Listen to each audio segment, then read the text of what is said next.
Luciana Cadagia es doctora en Filosofía por la Universidad Autónoma de Madrid. Ha ocupado cátedras en Flaxo, Ecuador, la Universidad Javeriana, en Colombia, así como en la Universidad Autónoma de Madrid. También ha sido profesor visitante en la Universidad de Cornell, en Estados Unidos, la Universidad de Guadalajara, en México, la Universidad de Brighton, en Inglaterra, la Universidad Friedrich Schiller, en Alemania, y en París I, Sorbona, en Francia. Actualmente es profesora asociada del Instituto de Estética de la Pontificia Universidad Católica de Chile. Entre sus publicaciones más importantes se encuentran Mediaciones de la Sensible, El Círculo Mágico del Estado, Populismo, Feminismo y Antagonismo, y 7 ensayos sobre populismo, con Paula Biglieri. Escribe para una diversidad de medios y revistas culturales en América Latina y Europa, y es columnista de La Raja, en Reportes Sexto Piso. Buenas tardes, aquí estamos de nuevo en nuestros Diálogos por la Democracia aquí en TV UNAM. Tenemos una invitada muy especial, como todas las semanas, nos acompaña desde Colombia, Luciana Cadagia. Ella es una profesora, investigadora, filósofa, teórica política, que ha estado ahí en la frente de batalla y conoce desde hace años, ha vivido en Colombia. Nos va a poder platicar de Colombia, de Chile, de Sudamérica y en general sobre las esperanzas democráticas de América Latina. Luciana, bienvenida. Hola, John, es un gusto estar con ustedes en este programa y muchísimas gracias por la invitación. Pues desde México hemos estado siguiendo muy de cerca lo que está ocurriendo en las calles, en general en la política de Colombia. No son las primeras protestas, hubo otras en los últimos años, pero sí este estallido social nos llama mucho la atención, sobre todo porque hasta recientemente Colombia y México pues éramos las dos excepciones en la región, los únicos dos países que no habían pues experimentado con otras vías post-neoliberales o anti-neoliberales. ¿Esto implica las protestas en Colombia un quiebre histórico del sistema neoliberal ahí o es otra llamarada nada más de protestas? Me parece muy buena la pregunta que planteás y en ese sentido lo primero que deberíamos tener en cuenta es que desde el año 1977 en Colombia no había un paro de la magnitud que está teniendo lugar ahora mismo en Colombia. Bueno, empezó siendo un paro, se transformó luego en una protesta y ahora en algunos casos se está hablando de revueltas o de resistencia a un gobierno de corte fascista. Entonces, sí es inédito lo que está sucediendo ahora mismo en Colombia. Ha habido históricamente movimientos de resistencia, ha habido luchas de líderes campesinos, territoriales, estudiantiles, pero siempre han sido manifestaciones de carácter más focalizado, o bien en algunas regiones en concreto, o bien luchas específicas por un lado de los estudiantes, por otro lado de los indígenas, por otro lado de los cocaleros o de los paperos, pero esta manifestación que aglutina a diferentes actores sociales y políticos no había tenido lugar, como te digo, desde el año 1977. Y Iván Duque, ¿quién es? ¿Qué representa? ¿Cuál es? ¿Tiene un proyecto de nación o apenas está administrando el legado del uribismo? ¿Qué representa? ¿Quién es? Iván Duque es un personaje curioso. Algunos datos importantes, sin entrar en demasiados detalles, serían los siguientes. Él es alguien que no tiene experiencia en la política, no ha sido alcalde, no ha sido gobernador, no ha sido senador, congresista, etc. Él originalmente pertenecía a la línea de Juan Manuel Santos, pero tuvo un encontronazo con Santos por cuestiones de que Santos no le otorgaba el lugar político que él deseaba y desde ese entonces rompe con el legado liberal de élite, pero liberal en materia de derechos humanos, como puede ser legalización del aborto, etcétera. El mismo Duque avalaba ese tipo de cosas, rompe con este legado liberal y pasa a las filas del uribismo sin ser una persona conocida. Dentro de las filas del uribismo, él empieza a competir en unas internas del partido de Uribe para llegar a la candidatura a la presidencia y termina quedando escogido dentro del Centro Democrático, que es el partido que lidera Uribe, queda elegido como candidato a la presidencia. Y desde ese entonces aparece en la escena nacional, le gana las elecciones a Gustavo Petro en segunda vuelta y le gana las elecciones, y esto es importante tenerlo presente, en una coyuntura donde muchas personas del liberalismo y del progresismo en Colombia consideraban que si bien Duque pertenecía a las filas del uribismo, Duque iba a ser un gobierno más bien demócrata, de centro derecha, pero un gobierno razonable. Es decir, decían que a pesar de representar al uribismo, iba a ser un gobierno no uribista.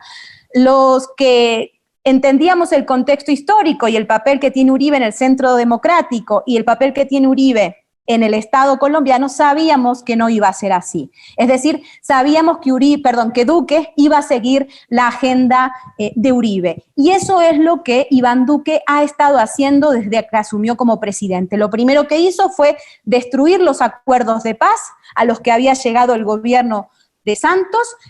Además de destruir los acuerdos de paz, comenzó en una escalada vertiginosa con un ataque sistemático a los líderes sociales, a los líderes territoriales, y entramos de nuevo en el escenario de las amenazas, de las muertes, y a eso se sumó un giro en la política económica de Iván Duque, en el sentido de que, y este antecedente hay que decirlo, en el 2019 él hace una primera reforma tributaria donde exime a las grandes fortunas de una serie de impuestos, y esta reforma tributaria del 2021, que es la que desencadena las protestas, era una reforma tributaria que aumentaba los impuestos a los sectores populares y medios. ¿Por qué? Muy sencillo, porque los impuestos iban aplicados a la alimentación.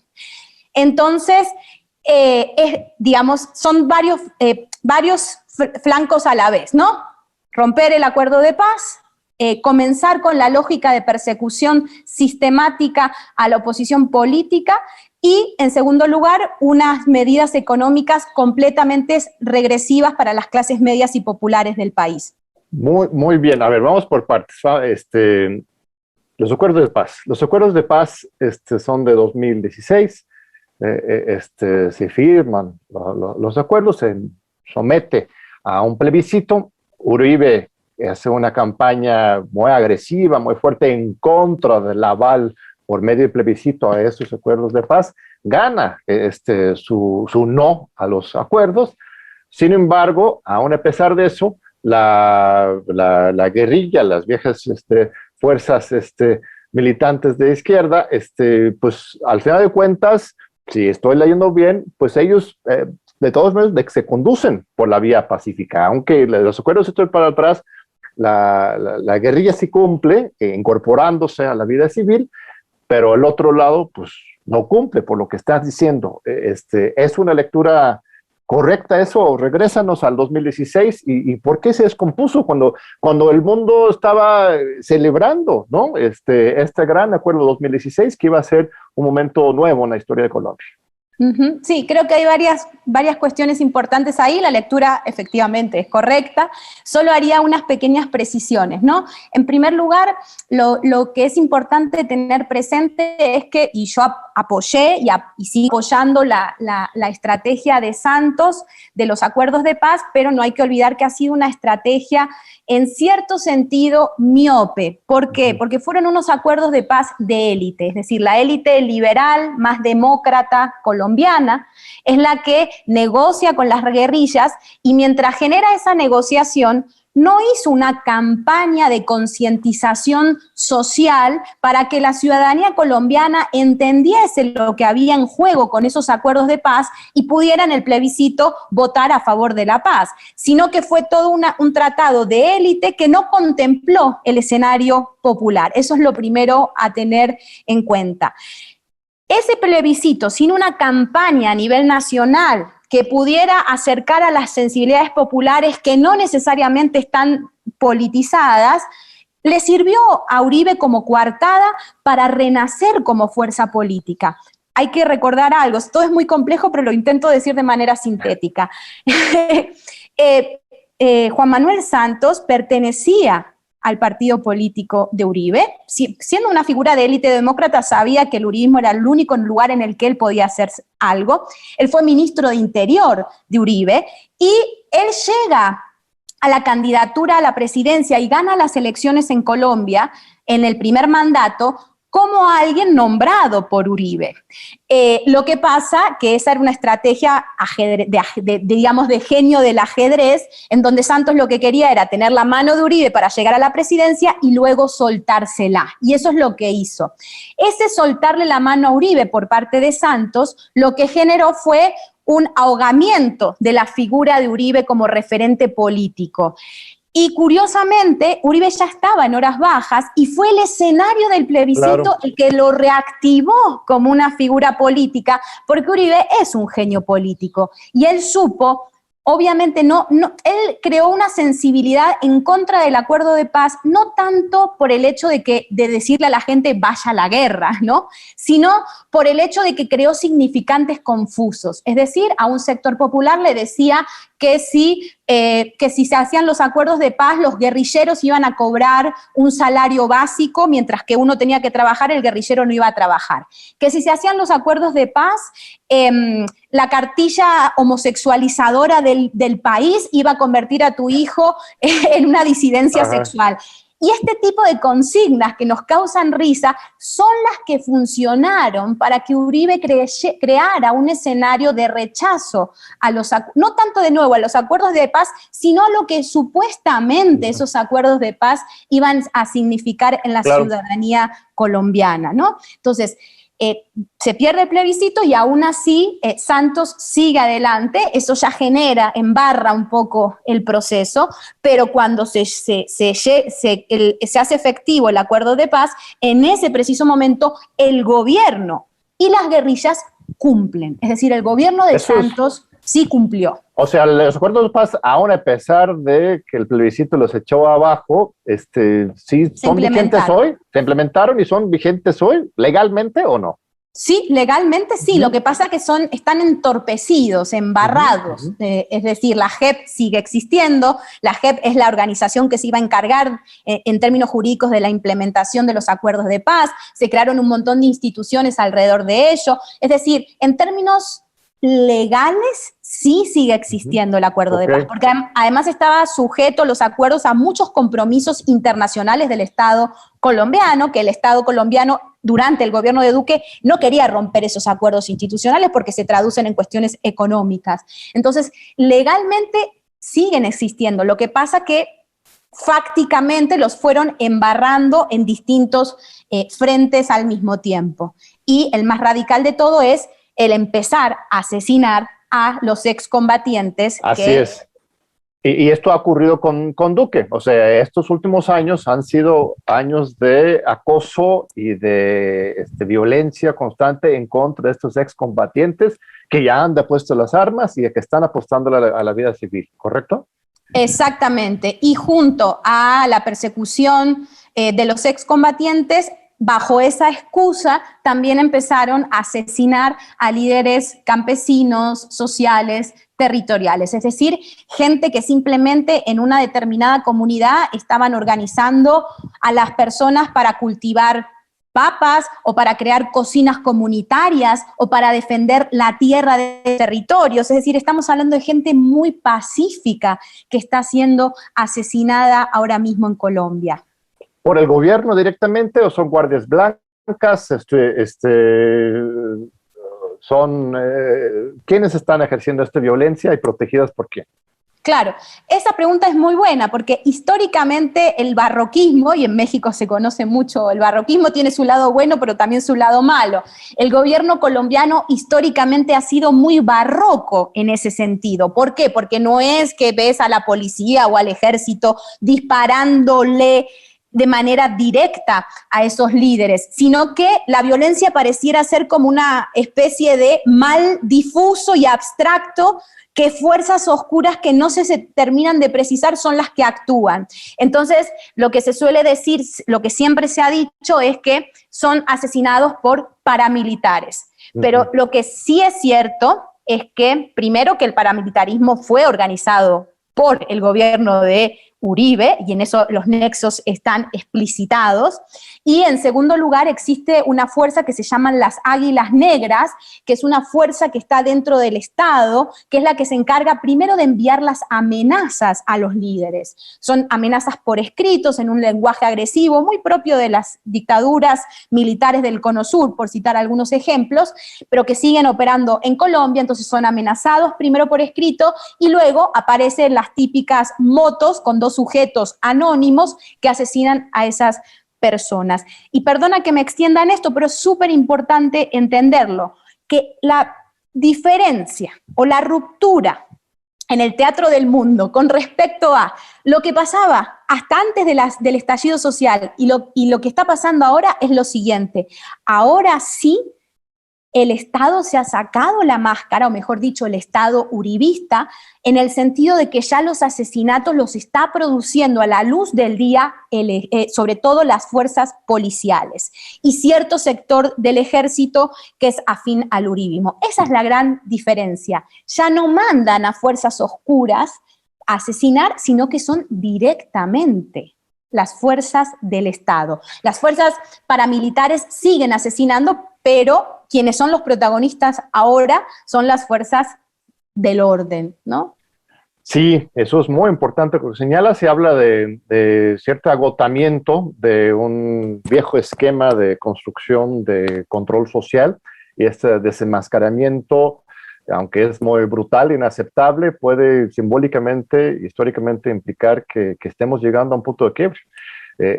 Vamos a una breve pausa, estimada Luciana, y vamos a regresar con este fascinante diálogo después de un breve corte. Muchas gracias. Aquí seguimos con Luciana Cadaya, que nos acompaña desde Colombia, donde pues, la historia, la sociedad, la política están en disputa. ¿Cuál papel, estimada Luciana, está jugando los Estados Unidos en este conflicto? Colombia ha sido un país ocupado desde hace décadas, ¿no? Hay más bases militares en Colombia que en cualquier otro país de América Latina. La guerra contra las drogas se ha insertado de manera muy profunda ahí. En México también tenemos problemas, pero ustedes están más adelante, más allá en este tema. ¿Qué papel está jugando los Estados Unidos en este conflicto? Claro, es muy buena la pregunta porque todos tenemos cierto corazoncito antiimperialista, ¿no? Los que somos de la América Latina y el Caribe. Pero también es importante entender que hay muchos Estados Unidos. ¿Qué quiero decir con ello? Para hablar de Estados Unidos también hay que hablar de la OEA, ¿no? El papel que está teniendo la OEA a través de la dirección de Almagro. Nosotros hasta hace muy poquito tiempo estábamos en un escenario trumpista. Y la OEA generó unos vínculos muy estrechos con el trumpismo norteamericano. Y es en ese escenario donde se empezaron a configurar ciertas formas de golpes de Estado en la región. Es decir, sin ese escenario trumpista no hubiera tenido lugar el golpe de Estado en Bolivia que todos pudimos observar. Entonces, el uribismo tenía y tiene muy buenas relaciones con el trumpismo. Es más, la canciller que ahora acaba de renunciar aquí en Colombia hizo campaña para Trump en los Estados Unidos. En ese sentido, el uribismo se estaba preparando para un escenario de triunfo de Trump y de continuidad de esta lógica de la guerra en la que el uribismo sabe gobernar. Más aún, el deseo de un estado de conmoción interior, que es lo que se teme que pueda suceder ahora con el estallido social, que traducido en un lenguaje más general es una interrupción del Estado de Derecho. Estado de excepción, lo llamamos aquí en México. Exactamente. Ese escenario de estado de excepción, Duque lo quería implementar desde hace tiempo, incluso antes del estallido social. Pero todo esto viene acompañado, como digo, de los coletazos de una atmósfera trumpista donde Estados Unidos era afín a la lógica del uribismo, es decir, le habían dado carta blanca para actuar de esa manera. Y la OEA estaba a sus anchas en la región latinoamericana en este, escenario de ruptura de los estados de derecho, de radicalización de un neoliberalismo postdemocrático. Pero me parece que con Biden las cosas se han complicado. Primero porque Biden tiene muy presente que Colombia no estuvo a favor de su candidatura. Eso no quiere decir que Biden sea una ovejita buena, pero sí quiere decir que Biden no es Trump con respecto a la política con respecto a la política colombiana. A eso quería referirme. Entonces, en ese sentido, yo no veo con claridad que el gobierno de Biden desee que haya un escenario de interrupción del Estado de Derecho y de mayor radicalización con el gobierno de Venezuela. Eso hay que tenerlo muy, muy presente. Ahora mismo hay 55 congresistas del Partido Demócrata que han solicitado la interrupción de ayuda económica para la compra de armas en Colombia. Es decir, hay un cierto sector del Partido Demócrata que de manera explícita está en contra de la forma en que Duque está manejando las protestas en Colombia, y hay una posición ambigua de Biden a ese respecto. Eso da cierto oxígeno. Y también sabemos, los que estamos aquí, que hay mucha presión internacional para que Duque no declare el estado de conmoción interior. A Rusia, a China y de manera ambigua a Estados Unidos parece apuntar que no están interesados en un escenario de dictadura aquí en Colombia. Sí, mira, yo estoy igual un poco más escéptico, tú lo estás viviendo directamente en tierra. Aquí en México también Biden ha tenido una cara un poco más amable hacia México, pero en realidad las políticas que van avanzando son las mismas e incluso peores. A mí me llama la atención el caso de Colombia, y te compartí hace unos días un artículo que publiqué en La Jornada sobre esto. Juan González es el asesor principal de Biden para América Latina, es colombiano. Lo recibe el presidente Duque en el Palacio de la Presidencia, un funcionario de tercero, segundo lugar, nivel, no es nivel de secretario de Estado siquiera.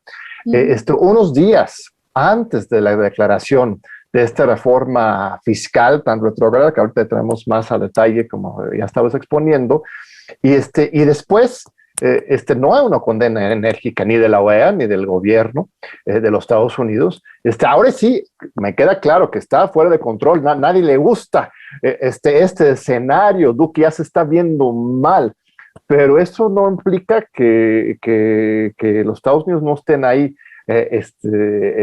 todavía apoyándose en Colombia. El único gobierno, no, habría tenés Brasil, pero el único que no ha tenido ninguna transición realmente a la izquierda en las últimas décadas es el aliado fiel a Washington, con Trump, con Biden, con quien sea esta clase política colombiana. Pero quizás exagero. Sí, a ver, yo lo que usé fue la palabra ambigüedad. Es decir, en ese sentido no estoy pensando que Biden ha tenido unas medidas inteligentes y proteccionistas y muy parecidas a nuestros gobiernos llamados populistas, pero para el interior del país. Para el interior, claro, eso es otra cosa. Exactamente, en eso somos muy conscientes, y la posición de Estados Unidos siempre está siendo ambigua y perversa en ese sentido. Lo que pasa que me parece que desde el campo progresista sería un error, una abstracción, pensar que Trump y Biden son lo mismo, claro, en el sentido de que podemos ejercer más presión en este gobierno demócrata y en esta ala progresista del Partido Demócrata, para que, es decir, porque lo que tú dijiste, Biden no se pronunció en contra de manera radical, y yo creo que no lo va a hacer ningún presidente de los Estados Unidos, se haría semejante acción a ninguno de nuestros gobiernos, pero por otro lado tampoco mandó un mensaje de apoyo como sí hacía Trump. Cuando Trump era presidente, cada semana le mandaba un mensaje de amor a Uribe y al gobierno de Duque. Pero Blinken ahorita, recientemente en Bolivia, Blinken salió con los guantes puestos a defender a Yanine Áñez, por supuesto, que condenó de manera directa al gobierno de Arce, y a Venezuela también, aquí no. Pero sí, entiendo que no hay que ser blanco y negro. Hay un grupos, por supuesto, legisladores siempre han estado aún con el Trump, de una izquierda demócrata en el Congreso, que siempre es un factor importante, y espero que tenga razón, que Biden sea al final de cuentas racional y moderado en su actitud hacia Colombia en particular y América Latina. Todavía no lo vemos y espero que lo demuestre. Vamos al tema de la reforma fiscal, porque eso es muy interesante lo que relatas. Aquí también, cuando llegó la pandemia, o incluso estás diciendo que fue antes, había presiones de la clase adinerada, de los grandes empresarios, la oligarquía, si lo quieres llamar, para exenciones fiscales frente a la crisis. Entiendo que aquí en Colombia con Duque hubo un apoyo a los empresarios, incluso desde antes de la pandemia, y luego esto es lo que hace particularmente agresiva la reforma fiscal, ahora que va más bien en contra del consumo popular. ¿Cómo se le ocurrió pues esta reforma tan regresiva? Si ya estaba apoyando a los ricos, ¿por qué va a cobrar ahora a los pobres? ¿Qué le pasa por la mente? ¿Y por qué calculó tan mal la respuesta? Porque obviamente él no esperaba que iba a generar esta respuesta. Eso fue una sorpresa, supongo, incluso para él. Sí, la verdad que cuáles son las razones de por qué tomó esta decisión es un misterio para todos, incluso la oposición, es decir, en figuras como Gustavo Petro, se han encargado de decir que es pura y llanamente estupidez. Yo estoy convencida de que Duque no quería este escenario. Es falta de experiencia como político, un intento de hacer una transformación económica más agresiva, pensando que la ciudadanía no iba a reaccionar de esta manera. Y por otro lado es desesperación. Es decir, Colombia, a diferencia de otros países de la región, es un lugar curioso porque es uno de los países más desiguales de América Latina, pero es un país que, por un lado, por el dinero ilegal del narcotráfico, pero por otro lado, es un país ha sido históricamente un país de bonanza económica. Es decir, si pensamos en el principio del siglo XXI, cuando se produjo el famoso que se vayan todos en varios países y la quiebra económica de los estados, Colombia ha sabido sortear esos escenarios. Y hay un sector que es el Banco de la República, cuyos economistas, que son como una especie de gurúes bajo la sombra, han sido relativamente sensatos en materia económica. Y Duque ha ido quitando de esos cargos a esos economistas y ha querido hacer una transformación económica al estilo de un gobierno como el de Mauricio Macri, ¿no? Como el de Lenín Moreno. Es muy parecido lo que Duque hizo a lo que hizo Lenín Moreno. Es decir, ha habido una transformación en la conciencia política uribista de poder tramitar un capitalismo financiero más agresivo. Y yo creo que apunta un poco estas reformas a ese intento de crear esta economía mucho más agresiva en términos explícitos. Y le ha salido muy, muy mal. A diferencia de Ecuador, donde sí lo pudo implementar Lenín Moreno, porque implementó reformas tributarias y de otro tipo, aquí le ha salido muy mal a Duque porque el pueblo colombiano no está acostumbrado a este tipo de recesiones económicas. Aquí está la cultura del rebusque porque hay abundancia económica, informal, pero la ha habido. Y esta crisis económica no tiene precedentes. Es decir, en Colombia siempre han mantenido el control social mediante la violencia, pero con una economía de bonanza. Y ahora se juntaron los dos peores mundos posibles, es decir, violencia y recesión económica. Y por eso estalló el pueblo colombiano. Y Duque ya retiró esta reforma fiscal, si no estoy mal informado, ya se echó para atrás, aceptó la protesta, van a repensar otra reforma fiscal, pero la gente sigue en las calles. O sea, ¿cuáles son las demandas, las exigencias principales de el pueblo colombiano, mayoritariamente jóvenes, sino por lo menos por las imágenes que he estado viendo? ¿Qué están pidiendo? ¿Cuáles son sus horizontes, sus utopías? Sí, como también la pregunta es muy buena, porque efectivamente Duque retiró la reforma, pero junto a esta varias cosas a tener en cuenta, ¿no? Junto con esta reforma tributaria se venía una reforma a la salud, también muy agresiva para el pueblo colombiano, que tiene ya un sistema de salud muy precario y muy injusto. Entonces también la presión social siguió para también derribar la reforma de salud. Eso por un lado. Pero a raíz de esta situación, cuando, claro, esas cosas no se pueden controlar porque las demandas ahora mismo están siendo muy dispersas. La primera razón, y ya voy con las demandas, pero me parece algo importante a tener presente, la primera razón por la cual el pueblo colombiano no dejó las calles es por lo siguiente, porque a la vez que Duque retira la reforma tributaria, la represión social fue brutal desde el primer día. Es decir, la gente siguió en las calles porque exigía que aparezcan los desaparecidos, que se declaren los culpables que mataron a los jóvenes en las calles, es decir, la policía, el ejército. Se exigía al menos un reconocimiento por parte de Duque de que efectivamente esa represión que estaba vulnerando los derechos humanos había tenido lugar. Y Duque se negó a eso. Es decir, los desaparecidos siguen desaparecidos. Entonces, la gente decidió seguir en las calles por esa razón. Y además porque empezaron otras demandas, como el tema del glifosato, que se pare de usar el glifosato en el campo. Aparecieron demandas relacionadas con un mejor acceso a la educación, demandas relacionadas con garantizar el trabajo a las juventudes, demandas relacionadas con la posibilidad de que haya una renta básica ahora mismo en Colombia, es decir, demandas mínimas que el Estado puede cumplir y demandas máximas que sabemos que el Estado, y menos un Estado de extrema derecha, es incapaz de cumplir, ¿no? Eso es lo que está sucediendo ahora mismo. Y por otro lado, porque el comité de paro ya no articula con estas bases. O sea, se ha visto desbordado por estas bases. Entonces, el principal problema es, uno, el gobierno no quiere dialogar, y dos, el gobierno tampoco sabe con quién dialogar, porque no tenemos interlocutores claros para que pueda haber una mesa de negociación. Ese es el principal problema, me parece a mí, que hay ahora mismo en Colombia.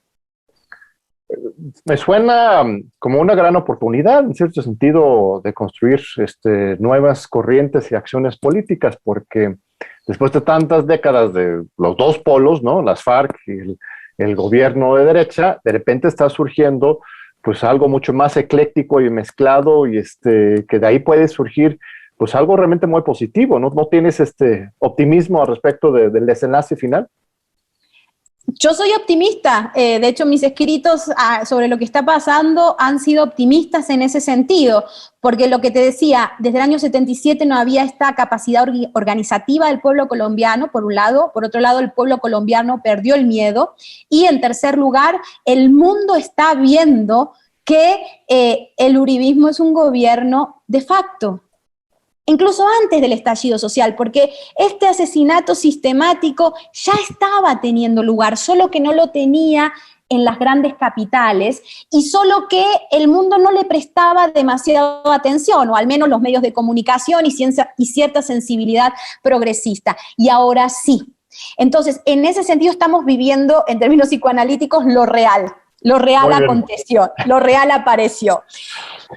Te voy a interrumpir un segundito, Luciana, porque me están pidiendo un corte, pero en un momento más regresamos para este fascinante diálogo con Luciana desde Colombia. No se vayan. Aquí seguimos con Luciana. Muchísimas gracias por seguir con nosotros, amable público. Luciana, un lujo dialogar contigo sobre estos temas. Cuéntame un poco de ti. Tú misma has sido víctima de esta represión y censura en Colombia. Eras profesora en la universidad, ahí no sé si fue en Bogotá o donde tenía la sede de tu universidad, y recientemente te despidieron por lo que al parecer serían motivos políticos e ideológicos. ¿Esto es el caso? Sí, efectivamente, y por razones de género habría que añadir. Yo vivía en Ecuador al principio, era profesora titular en Flaxo, Ecuador, y gané un concurso en la Facultad de Filosofía de la Universidad Javeriana, es decir, un concurso de méritos, y me dieron la plaza de profesora de Filosofía Contemporánea. Mi desempeño académico era, adecuado en el sentido de lo que te exigen en la academia, publicaciones, congresos, dirección de tesis. Mi relación con el resto de los colegas era muy buena. Al interior de la universidad, sabiendo que era la Javeriana, yo no hacía desarrollos políticos, ni arengas, ni mucho menos, pero sí en términos públicos, yo me había pronunciado en el 2018 a favor de la Colombia Humana que lidera Gustavo Petro. Incluso me hicieron una entrevista donde yo expliqué por qué Gustavo Petro no era igual que Uribe, y esa entrevista me posicionó en la escena pública y generó una condena por parte del uribismo o de cierta intelectualidad uribista hacia lo que yo estaba intentando hacer, que era explicar que la candidatura de Gustavo Petro podía garantizar una mayor pluralidad y democratización del Estado colombiano. Gana Duque, lamentablemente, yo sigo con mi desempeño, hay un cambio de decano en la Universidad Javeriana, ese decano además es una figura misógina, a quien no le gustaba que yo tuviera ese desempeño académico, además de político, y se juntaron el hambre con las ganas de comer, es decir, ciertas autoridades uribistas que no les gustaba mi papel público y un decano misógino preocupado con mi figura como académica en temas que eran afines a los suyos, y entre las dos partes decidieron despedirme de la universidad sin justa causa, que es una figura que existe en Colombia, es decir, sin motivo alguno. Yo llevé todo esto a la Corte, en este momento está en la Corte, yo no soy optimista porque la Corte está completamente cooptada por el uribismo, pero yo junté un montón de evidencia donde muestra que vulneraron mis derechos a la libertad de pensamiento, de cátedra y persecución de género también. Sí, como el medioevo, esto es una cosa espantosa cuando la intolerancia llega a estos niveles, ¿no?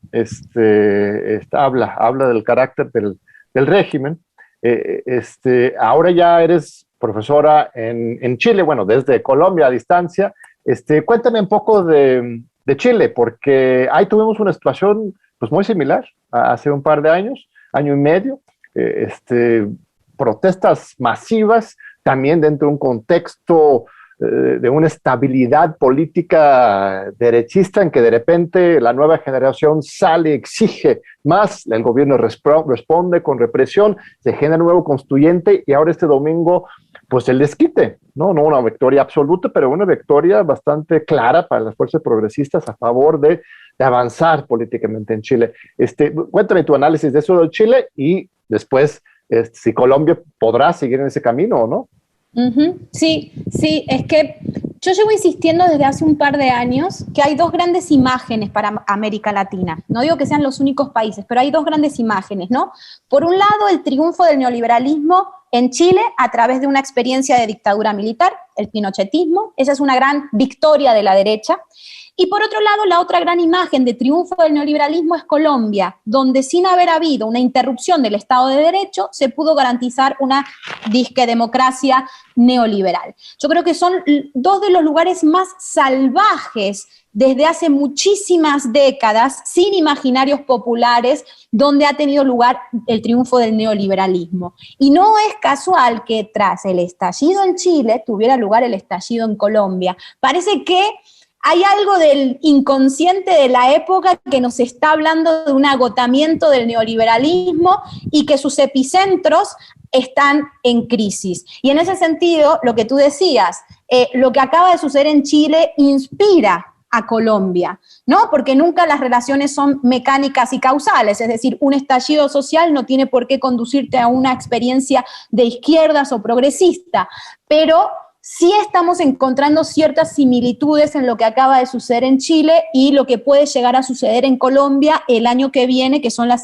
elecciones presidenciales. Es decir, un pueblo con mayor conciencia de que el cambio es posible, porque la gran victoria del neoliberalismo no es solo económica, sino también de derrotar a un pueblo, es decir, hacerle creer que el cambio no es posible. Entonces, en Chile se mostró que el cambio es posible. Ahora necesitamos también que haya un gobierno progresista en la presidencia en las próximas elecciones, pero sí soplan vientos de esperanza desde Chile, a pesar también de la brutalidad policial, porque no se compara con la de Colombia, pero también ha habido desapariciones, asesinatos, no pérdidas de ojos de los chicos, que parecen ser las prácticas sistemáticas, violaciones, etcétera, etcétera. Entonces, yo creo que el escenario chileno ahora mismo es muy interesante, porque ahora se ha ganado el poder desde abajo para una constitución, digamos, democrática y no pinochetista. Se ha enterrado a Pinochet, ha triunfado el imaginario de Allende y ahora se necesita, más que el triunfo, materializar, ¿no? Ese triunfo en cambios reales. Pues es fascinante lo que estás comentando, estimada Luciana. Yo creo que me atrevería a decir, pues, que no es solamente una crisis del neoliberalismo, que es algo generalizado y ya universal, sino también del mismo liberalismo, ¿no? El liberalismo político, incluso la manera de ver y entender, la manera de hacer política, la representación y la participación popular y ciudadana. Estamos en medio de una transformación muy profunda en todos estos términos. El feminismo mismo que tanto has trabajado implica un rompimiento de viejos esquemas. Has escrito también mucho sobre esto del populismo, las diferentes maneras de entenderlo, para bien, para mal, como insulto, muchos lo usan, y también reivindicar sus raíces históricas. Incluso la CLAU afianzado mucho en el caso histórico de Argentina en particular. Hay una oportunidad hoy para reinventar la democracia y la política en América Latina. Estamos con esa posibilidad de incluso poner un ejemplo internacional a la materia.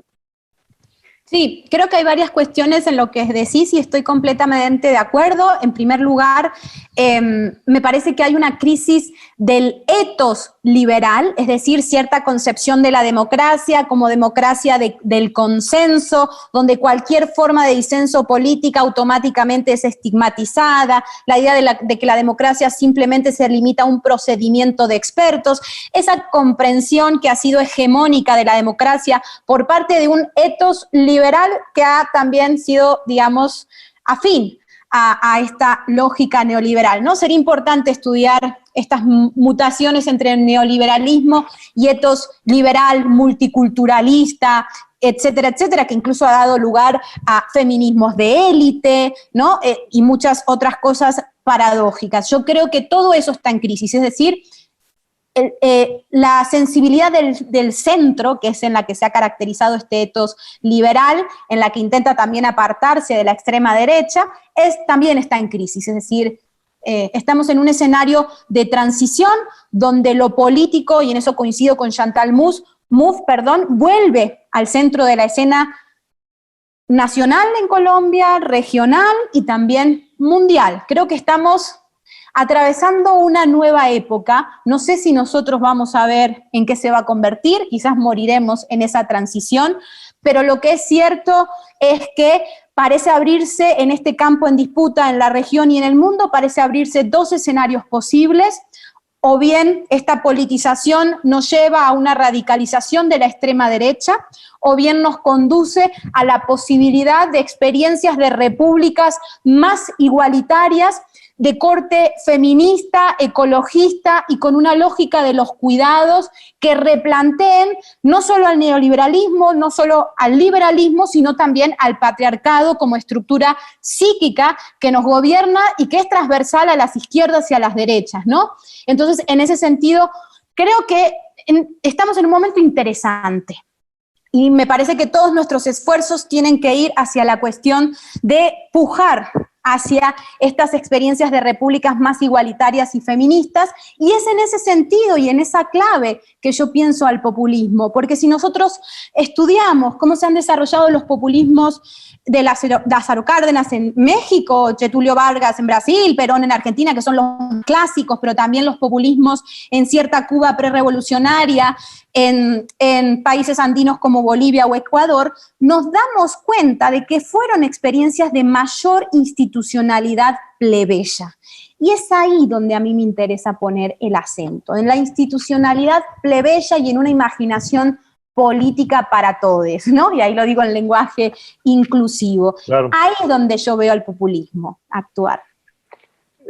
En algunas entrevistas que has dado en otros espacios, hablas de una comparación, no solamente tú, sino varios han estado trabajando este tema, entre la Europa de los 20, de los 30 y América Latina hoy, incluso el mundo hoy.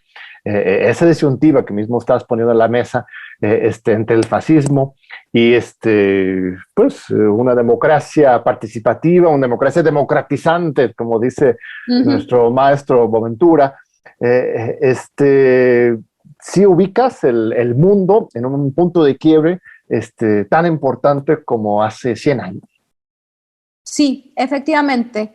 Creo que ciertas cosas se repiten y aparecen novedades también, pero los arcos temporales de los movimientos de transformaciones humanas son más amplios, ¿no? Entonces, hablar de hace 100 años en la historia de la humanidad no es hablar de hace mucho tiempo, ¿no? Nuestra ansiedad por creer que nuestra época es muy importante nos lleva a perder de vista que probablemente en el siglo 33 estudian la Revolución Francesa y las democracias del siglo XXI en un mismo arco temporal, ¿no? Eso es lo que nos olvidamos.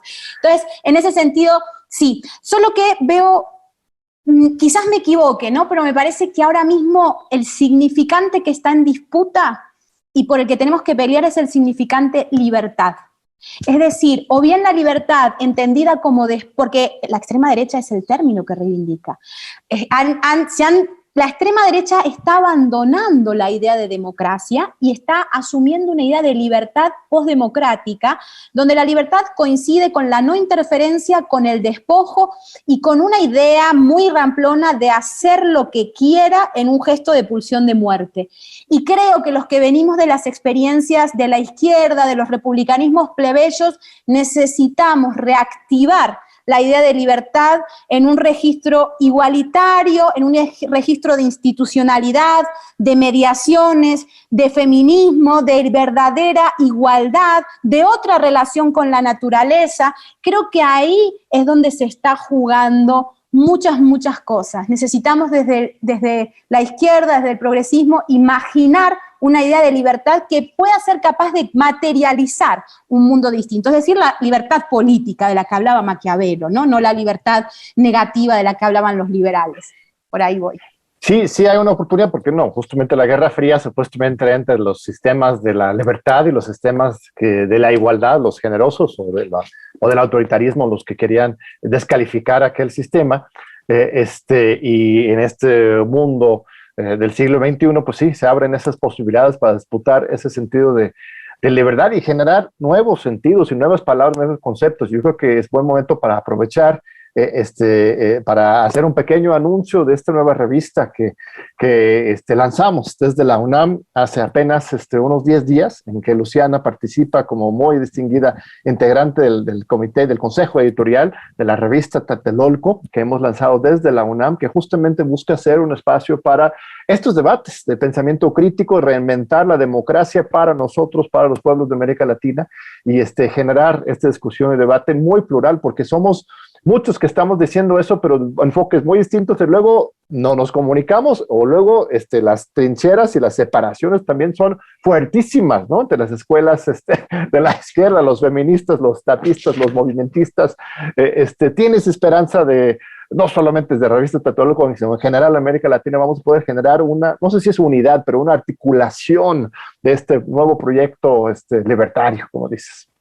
Sí, bueno, en primer lugar creo que la revista sí es una iniciativa muy importante para que dentro de la tradición de izquierda seamos capaces de habitar el disenso, pero acordando una forma de unidad. Creo que es muy necesario y trabajaré hasta el fin de mis días para ello.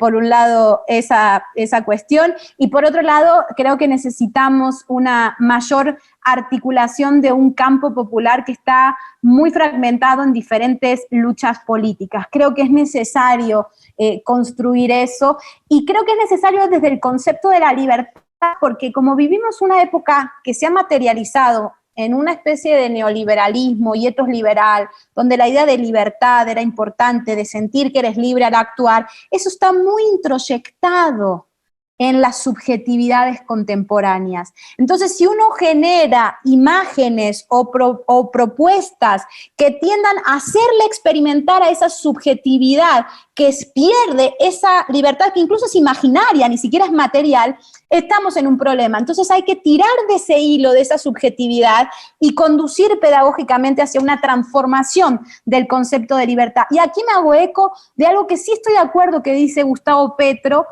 al menos aquí en Colombia. La línea divisora tiene que ser entre una política de la vida o una política de la muerte.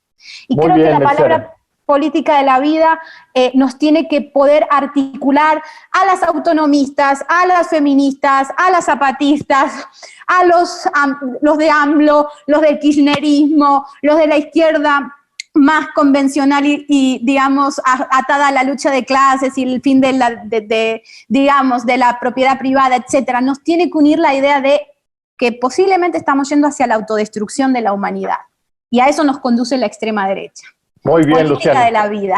Perdón, te voy a interrumpir. Fascinante diálogo contigo. Muy generoso de tu parte conectarte desde Colombia en esta situación tan difícil. Y espero que nos visites pronto en México. Y muchas gracias también a nuestro amable público por seguir con nosotros para este programa. Y nos vemos de nuevo en 8 días en TV1.